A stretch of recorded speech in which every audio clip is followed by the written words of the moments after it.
The ultimate tier list is here. We're going to do a ban list discussion as well as what we can expect in Maze of Millennia, which I've just had a recent look at that pack and the cards look pretty exciting. I think there are going to be some meta impacts as well, and hopefully some TCG exclusive Flame Swordsman archetypes as well with all the new fire supports. There's 35 archetypes here, so let's not waste any time.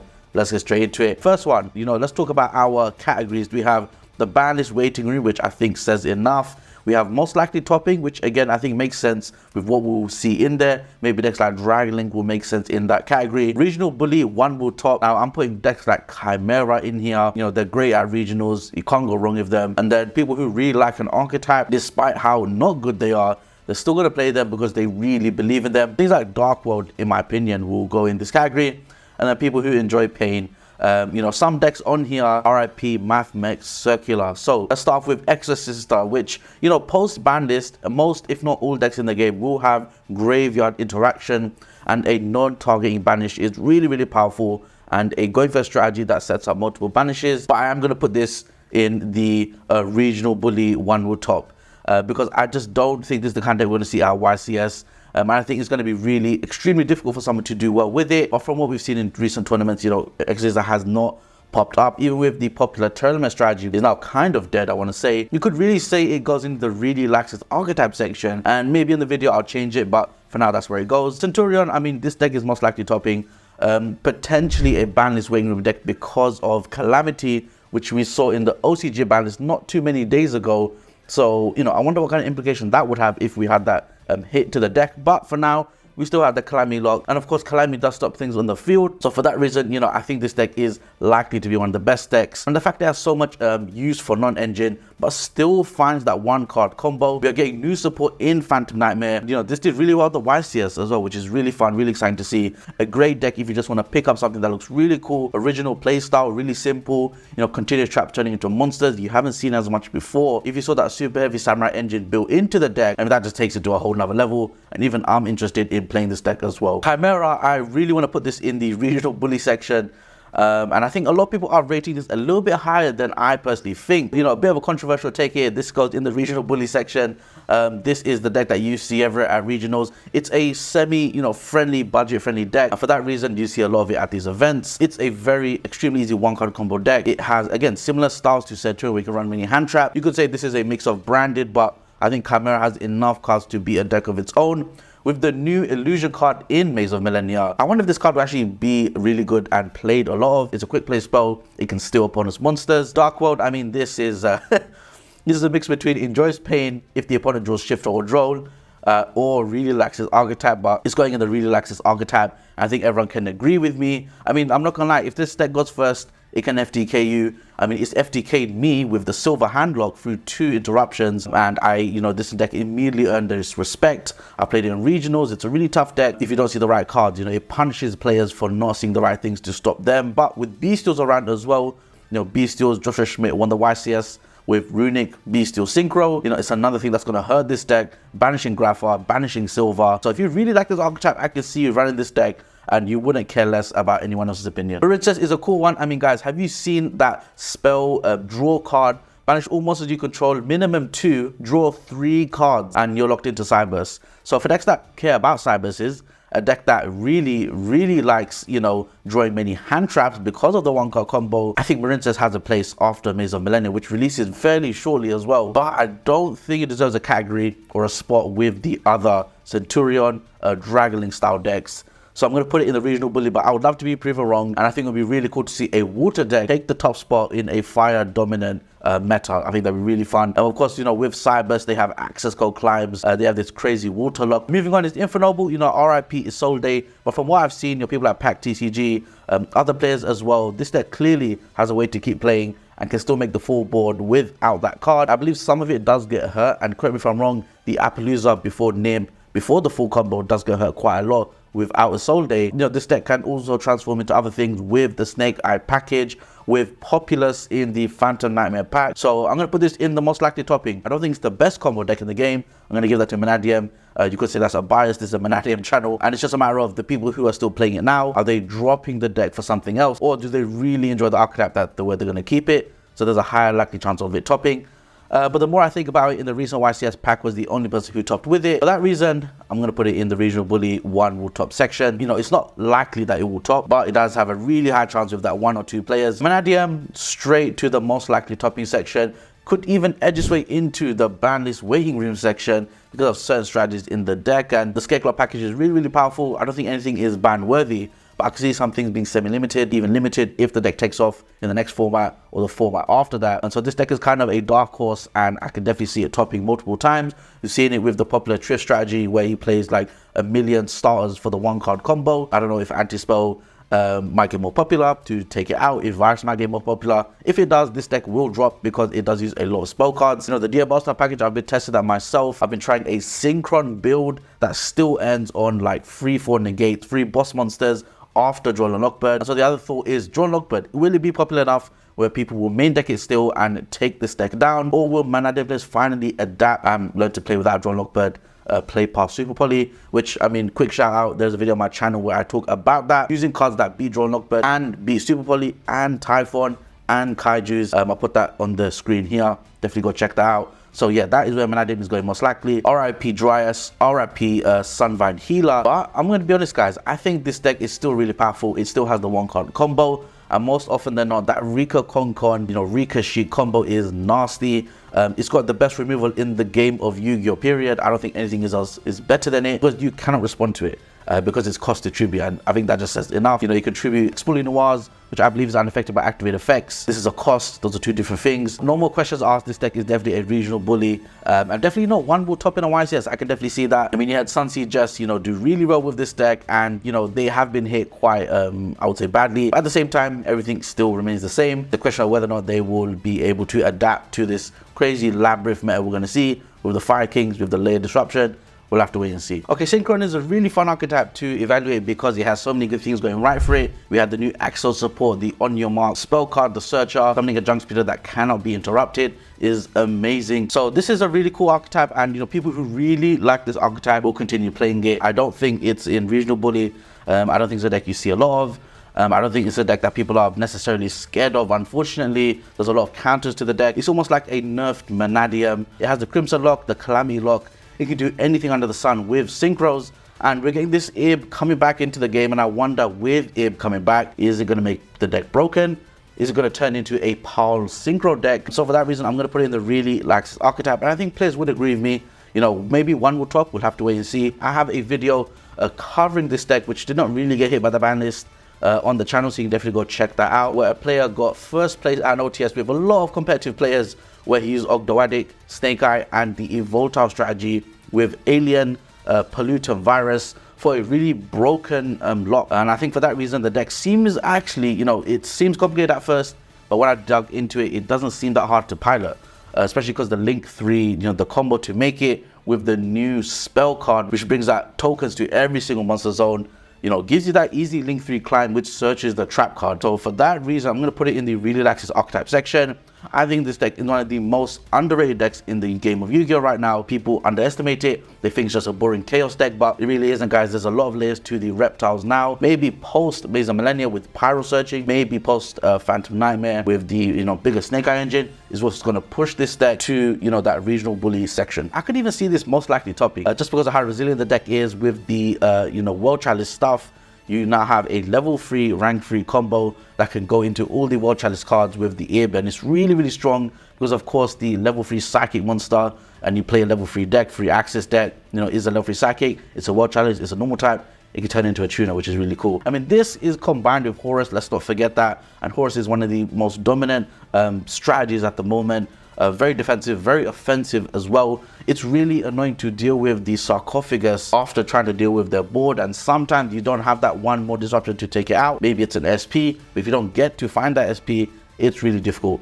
So I'm going to put this in this section. Can OTK you extremely easy with the Arc Rebellion and Sea Dragon going up to God knows how much attack. So yeah, that's a perfect place for that one. Runic, I mean, this covers Joshua Schmidt's Runic Beastial Synchro. This covers, you know, other runic strategies, potentially runic for hire. I mean, to my knowledge, this deck did not get hit that much. The floodgates were hit, and that was just mostly the stun variant. Yeah, I'm gonna put it in the ban list waiting room. I think this card, you know, and when I put things in this section, it doesn't mean cards are gonna get banned. It just means they're the most likely hits coming forward. So yeah, I think runic goes in here. You know, the runic strategy has been extremely dominant for a really long time. Joshua Schmidt winning with a runic Beastial Synchro is amazing, and I love this tri-edge master. You know, this synchro climb, synchro draw you saw to climb into some really annoying boards. I've played against it. It's taken over, I guess you could say, the online meta. Everyone is playing this deck. So I'm going to put it in the ban list waiting room. I would have loved to see runic tip being hit a little bit more than it should have, or like the runic archetype in general, but we'll wait to see what happens next with this Fire King Labyrinth meta. Will runic be the perfect counter to both of them?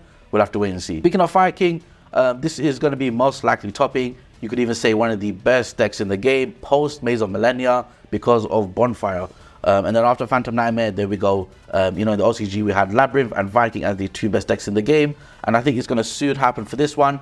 But because of its extremely early release, there is no way I'm putting this in the ban list waiting room. But I do think it's probably the best deck in the game after those decks in there, which I think, you know, deserve a spot there. So for that reason, Fire King is there. You know, for a player who doesn't understand the deck, you're going to get destroyed by it just because of the layers it has, the negations it also has, which, you know, I mean, if a deck has negates, there you go. It's got a easy access into like tier 1, in my opinion. So there we go, most likely topping for the Fire King deck.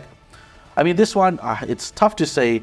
I'm a Pendulum player. There's Pendulum videos on this channel, but I think for the players who really like Pendulum are going to be playing this deck. I mean, the one will top is in a Blue Moon. I don't think the deck is nearly as popular enough, and just inherently playing Pendulums in the modern format Yu-Gi-Oh is not that great because of D-Barrier, because of anti-spell, and because of just the various easy methods to take them out. It's very obvious what Pendulums are trying to do. They need 2 cards to be in the scales with the right scales, and usually just pop one of them or Kashtira Big Bang, block one of their zones, and it's an FTKs. Yeah, I'm gonna put this in the really laxative archetype section. I mean, I play Pendulums. I love the Pendulum strategy. That's exactly where I would put it as well. So this card here is representing the Beastial Synchro deck that Joshua Schmidt played, and I don't know exactly. I mean, this card shares a common trait with runic itself, so you could even say I didn't need to make a separate archetype, but it is, you know, it's been defined as a new meta deck. And if it's winning a YCS and if it's taking over decks like Unchained, which after the ban list there's going to be a ripple effect, will we even see a lot of Unchained? I'm not entirely sure. So for that reason, I wonder if this deck will actually be one of the best. But in my opinion, because this deck does have runic cards in it, because it has Beastials which have already been here on the ban list, and branded cards as well, I wonder if this will be in the ban list waiting room. I definitely think it is, and for that reason I'm going to leave it in here. It is definitely a most likely top-in deck, and I definitely think this deck is taking over.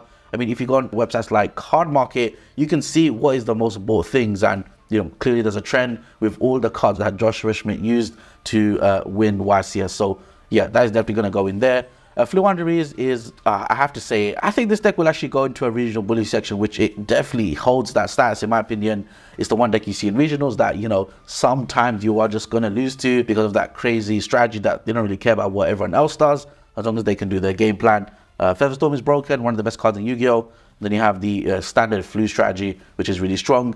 Storming Winds, tribute your monsters. Purely just got hit on the ban list, and I wonder if it will get any more hits on the ban list. For that reason, I will put it in the ban list waiting room. It's still one of the best decks in the game, and even though Sleepy is at 2 now, it can still, you know, close to guarantees a 66% chance, correct if I'm wrong, of seeing the Sleepy into Noir, Set, Preli, Leap. I mean, it will be a little bit more difficult, and we'll have to see what happens. I mean, I'd love to be proven wrong, and let's see the next YCS. After that happens, what exactly is the format going to look like before Phantom Nightmares? But Maze of Millennia will not affect this archetype that much. So I'm going to put it in the ban list waiting room just because of how strong it already is, and you know, the strategies it has. I mean, decks are literally side decking certain things just to take this deck out. You know, the 99% of them are really good players and they know what they're doing, and you know, it's a tough deck to face if you're playing against a good pilot. Labyrinth goes easily in the ban list waiting room section. Let's put this at the front there. You can probably guess why. And the main reason is, you know, this is the strategy that did not get hit on the ban list. I mean, the floodgate hits definitely hurt it, but not all versions of Labyrinth would even do this.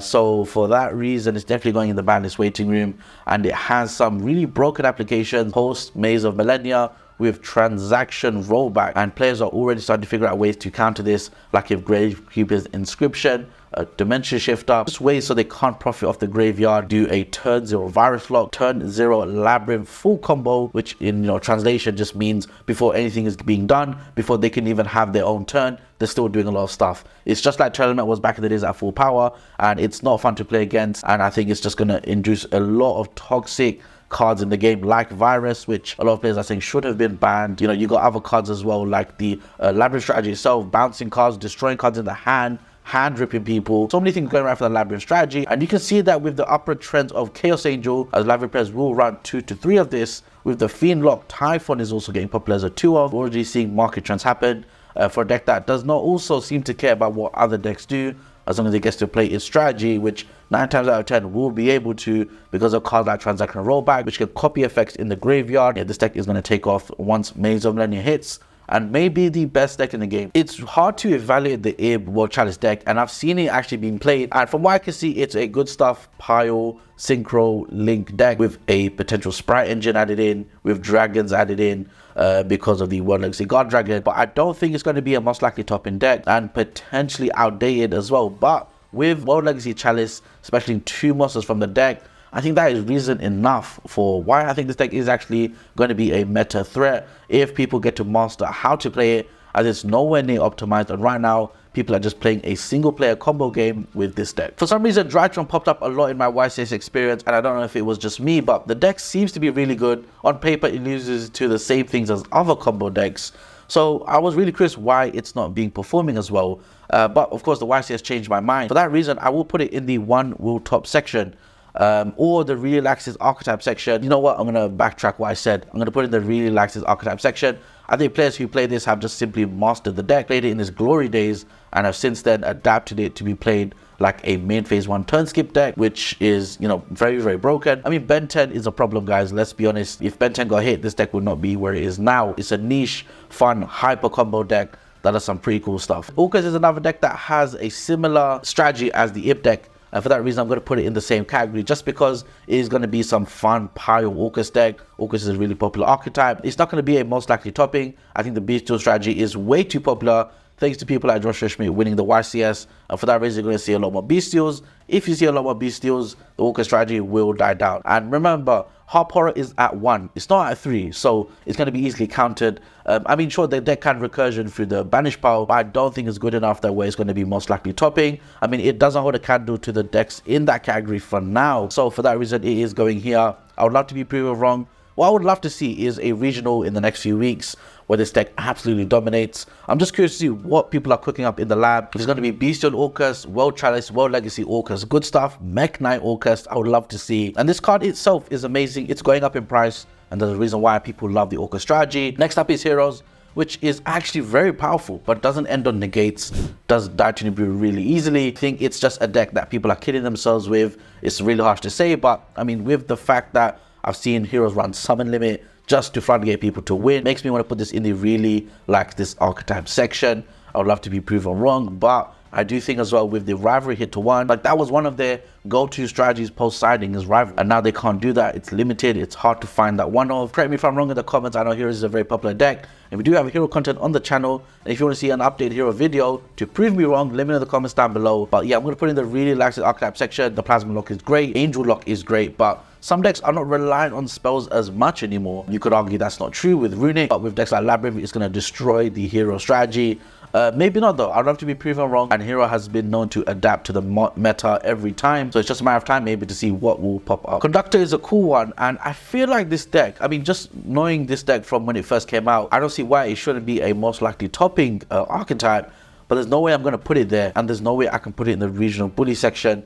I'm going to put it in the relaxed archetype section. People who play this right now have been playing it since the dawn of time, since before they got Nibiru'd and then the dinosaurs were extinct. I think it's very strong though. Conductor is one of the best, if not the best boss monster in Yu-Gi-Oh! And the Transcend Drakes just have not been hitting. Even with all the new support in Layers booster packs, where other decks like Vanquish Soul got really powerful ones in Jowlon, I mean, the Link Free is not doing much. Maybe with the Voltile, maybe with Snake Eye, we're going to see something there. Maybe with Bonfire, I'm not sure. But from what I can see, I am not convinced about the dinosaur archetype anymore. Playing tournament without Agido and Kelbeck, I'm going to put this in the Enjoys Pain section, which is, I don't even know how to feel about that. But I'm going to put it there, the main reason being that a lot of players are just not going to pick this deck up anymore. Players are already selling their core, and it's just too much work to get those mills. It was a Saki deck because of the Guido and Kelbeck. I mean, although I'm putting just one archetype in here for now, it's a good indication of how, you know, modern the format has adapted itself, where so many decks are capable of taking the top spot. But I do think this deck is just one people are not going to play. They're going to be dropping it. Pearl is probably dropping in price. I mean, you're going to have to work so hard just to get 1 or 2 mills. Hope that your cards don't get impermed, which they always do. I mean, this just solidifies out right now how it will always be impermed. If this deck top deck super poly, then sure, it might do some work. But if it doesn't, I don't think it's going to do anything. It's going to be in the enjoys pain section. Cashier is another one. It's hard to evaluate. I mean, Unicorn is at 3 now. I don't think, you know, any other support cards are going to help it. But I believe we are seeing some power spells coming back to the game. Pankratops is at 2 now. It's a level 7 Kashtira Birth. You can normal summon it. There's a lot of reasons why I like to see Kashtira come back as a going second power deck. Will it actually happen? I'm not entirely sure. It has a terrible matchup into Labyrinth, which seems to be one of the best decks in the game. I don't know where to put it. I will be putting it in the most likely topic section. I think the deck at 3 with Unicorn means it can continue its strategy, you know, before Rise Heart, which I think was really powerful anyway. I just think it just meant an FTK was guaranteed against certain graveyard decks. But now with Kashtira Unicorn at 3, the deck is consistent, and I think it has a lot of ways to counteract the meta. It's like the perfect anti-meta deck, and you know, post-side you can really get crazy with what you can play. I mean, if they can learn to beat the Labyrinth matchup, I think this deck will have a good matchup. And guys, Unicorn at 3 means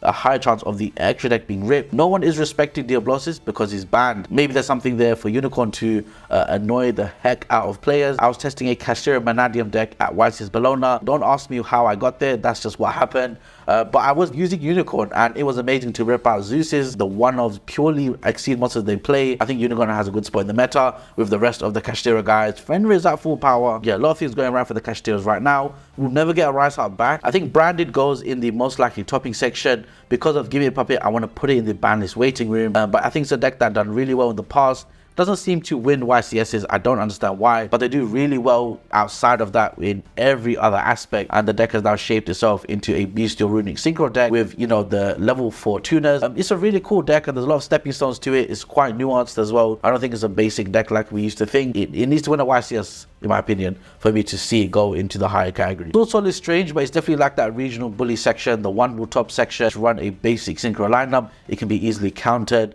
It can be kaiju, it can be hand trap, and sure, we have cards like Circle to counter things. I wish I had one more boss monster. Iberi will still be popular, which is the counter to Sword Soul as well. You know, it has a good spot in that category, maybe one of the best in that category as well. Rescue Ace is gonna go in the Banlist waiting room just because Airlifter got limited, and I can definitely see more cards in this strategy getting hit, like the Snake Eyes, for example, or Emergency, which just got limited in the OCG, and I feel like that may have been too harsh of a hit. But clearly Konami has its eyes on this deck. They want to nerf it. They want to introduce other archetypes. I mean, the set 4 is ridiculous. I don't think anyone will disagree with me there. Even with Maze of Millennia, with Phantom Nightmare, this deck will also have more consistency, just like Fire King. And I think with Airlift to 1, it will definitely hurt. But you can simply introduce more cards to find it, like Durandal with the Renaud. But that does also mean you have other ways, like more impulses in the deck, Small World potentially, which, you know, you can lose it, you lose to Drron Lockbird. And because the Snake Eye package finds your 1-card combo, it's as if nothing even happened to the deck. Just a minor consistency here. Next up is Scareclaw, and I mean, this is a really strange one. I feel like people who really like this archetype will continue playing a pure Scareclaw deck. I kind of see it being a regional bully section, really. I mean, the strategy is great, don't get me wrong, but I do think it can be easily figured out. It can be countered by Bestials. You know, you can banish, for example, the Rykart, you can banish the Visa Starfrost. You know, they have Vicious Estrada, that's really fun, but I don't think this deck has what it takes or the popularity to go in the 1-0 top section.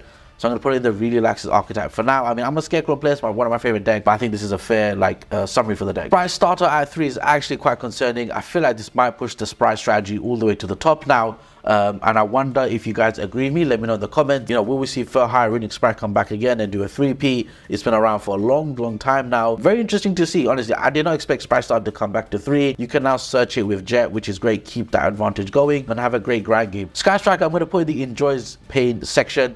Now work with me here, guys. I know we just got some cards back off the ban list, like Upstart at 3, but I don't think it's going to do anything to the Striker strategy. Drone Lockman is still very popular. You know, maybe it will only be a side deck card, but with a card like Upstart, I think Striker players will try it. Start getting Drone Lockbirded, don't do anything, don't accomplish anything. With Bestials in the game as well, it's just not going to compete with the meta where it is right now. Moving on is Striker Dragon, which is Dragonling. I really want to put this in the ban list waiting room section because of the high consistent tops it does. Post Maze of Millennia, post ban list, post everything. I think the deck is just going to be remaining as one of these solid potentially top 8 decks in the game. Now, Unchain got hit quite badly with Shavara to 1. I did think it hurts the deck a lot, but I don't think it's worthy of another ban list. You know, it just got hit off the ban list. It's now in the intensive care unit. They're trying to figure out what to play without the 2 Shavara. But in Phantom Nightmare, there is a level 6 Fiend, which just so happens with problem-solving card text, you know, it can do chaining 1 to special, chaining 2 Rakea to pop something, and then that muscle was still special. So you have your level 6 Fiend access, and Konami knew what they were doing with these level 6 Fiends and Wave King Caesar, and I think the strategy then still remains to be the same. Shavara hit is actually really bad. It means talent is more live against them. They won't have another one to add to hand. To resolve talents, give them Shavara, pop your 1 of Caesar on the field. You know, there's one example. The other example is you're going to imperm them. They cannot dodge because the 1 Shavara is most likely in the graveyard, or they're using it for a combo piece, or it's already on the field. So another reason why the deck will be interrupted more, and I think that will hurt the deck.